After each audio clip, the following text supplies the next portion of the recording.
Bonjour à tous, très heureuse de vous retrouver pour de nouvelles heures de Paris Direct. Et pour commencer, on va revenir largement sur le retour en France de Benjamin Brière et Bernard Féland. Ils ont atterri il y a quelques minutes à l'aéroport du Bourget.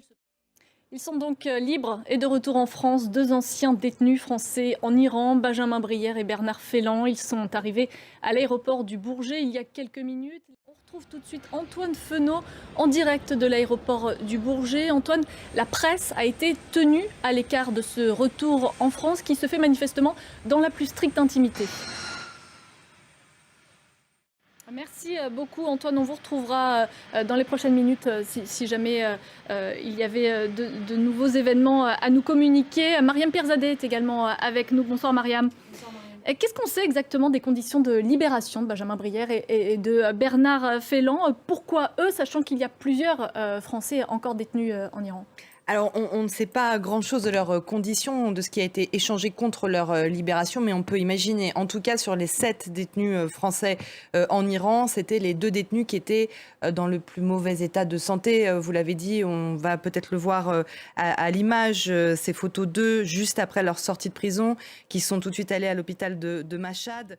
Le pronostic vital de Benjamin Brière était presque engagé puisqu'il voulait arrêter de manger par exemple du sucre, c'est ce qu'a indiqué son avocat. Mais on peut imaginer effectivement que le régime iranien a obtenu en échange de leur libération des garanties. Est-ce qu'ils ont récupéré des avoirs financiers qui étaient bloqués? Est-ce qu'ils ont obtenu des garanties que les gardiens de la révolution, qui est l'armée prétorienne du régime, qui est l'essence même du régime, ne soit pas classifié comme un groupe terroriste, comme le demande l'opposition ici en Europe, mais aussi plusieurs personnalités.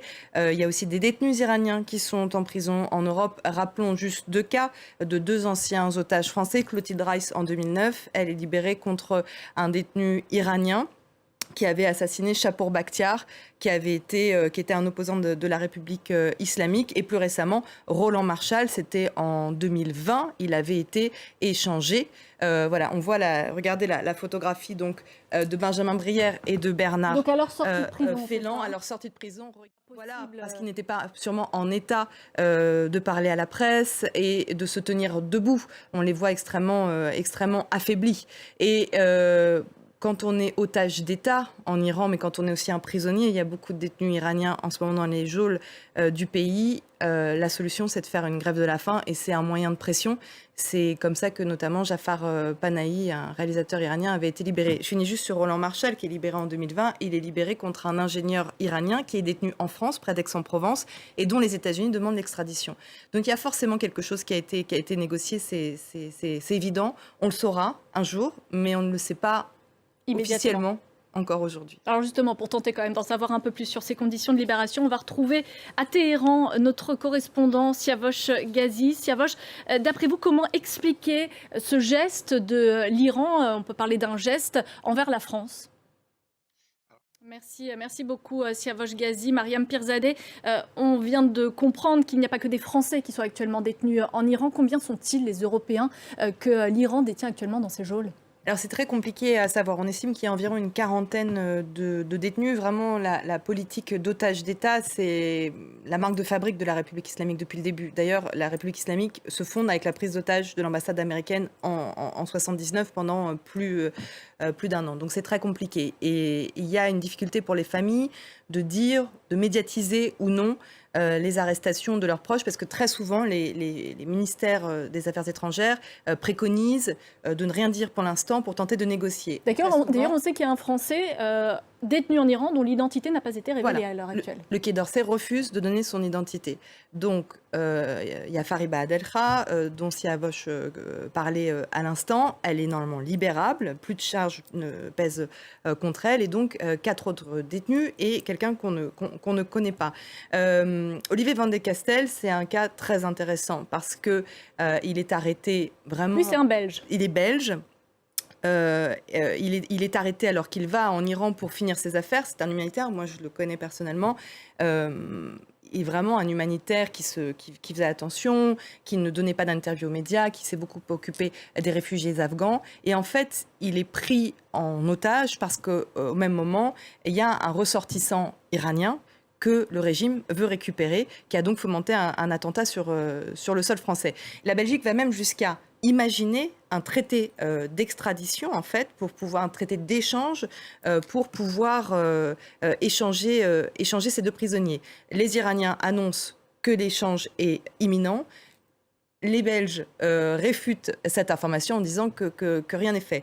Mais il y a une instrumentalisation claire et nette de la part du régime. Je pense notamment à Cécile Coller et son compagnon Jacques Paris, qui sont français, qui sont enseignants, qui sont syndicalistes, qui ont été arrêtés il y a pile un an et qui, eux, ont été instrumentalisés clairement par le régime, avec des aveux forcés à la télévision en disant « oui, nous travaillons pour la DGSE, oui, nous sommes venus espionner en Iran ». Et comme ça, les Iraniens disent « vous voyez, tout ce qui se passe en Iran, toutes les manifestations, c'est un complot de l'étranger, c'est fomenté depuis l'étranger. » Donc il y a une vraie instrumentalisation de la part du régime. Et il y a la difficulté pour les familles de voir sortir leurs proches. Imaginez Benjamin Brière, 3 ans en prison.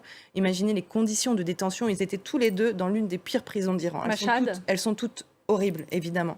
Mais celle de Machhad, elle est particulièrement réputée pour des conditions de détention atroces. Ils n'ont eu pratiquement pas accès, Benjamin Brière n'a pratiquement pas eu accès à des visites consulaires, comme normalement c'est le cas, avec l'ambassadeur de France en Iran qui se rend en prison pour voir si tout va bien, pour tenter d'améliorer ses conditions de détention. Il n'a pas eu quasiment accès à sa famille non plus pour des coups de téléphone, ou alors c'est sous pression.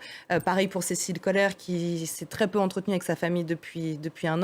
Donc ce sont véritablement des otages d'État. Pour les autorités françaises, en tout cas, ces libérations, c'est un soulagement. Emmanuel Macron, notamment, a réagi sur Twitter. Il a déclaré merci à tous ceux qui ont œuvré à cette issue.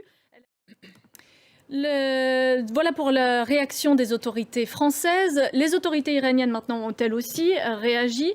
Selon un communiqué du ministère iranien des Affaires étrangères, les 2 hommes, Benjamin Brière et Bernard Féland, ont été libérés de bonne foi et dans une action humanitaire. Téhéran évoque des sollicitations de la partie française à différents niveaux et après des négociations. On va en parler avec vous, Thierry Coville. Vous êtes chercheur à l'IRIS, spécialiste de l'Iran. Qu'est-ce qu'il faut comprendre quand l'Iran évoque des négociations avec les autorités françaises ? La France a fait ce que font les États-Unis ou d'autres pays qui ont des ressortissants arrêtés en Iran. Merci beaucoup Thierry Coville. Mariam Pirzadeh, un dernier mot rapidement. Oui, pour rebondir sur ce que vient de dire Thierry Coville, Benjamin Brière a été typiquement double otage. C'est qu'il est libéré en février, toutes les charges qui pèsent contre lui sont levées et au moment de sortir de la prison de Machhad, les gardiens de la Révolution l'en empêchent en disant non, il va rester en prison, il y a encore des choses qu'il faut voir. Donc ça veut dire que les gardiens de la Révolution n'avaient pas obtenu ce qu'ils voulaient et ça montre bien aussi la complexité du régime et ces 2 courants dont ces otages d'État sont doublement les victimes. Merci beaucoup à vous tous. Et voilà pour cette page consacrée à cette libération de détenus français en Iran qui sont donc de retour désormais sur le sol français. Tout de suite, on va passer à l'actualité économique.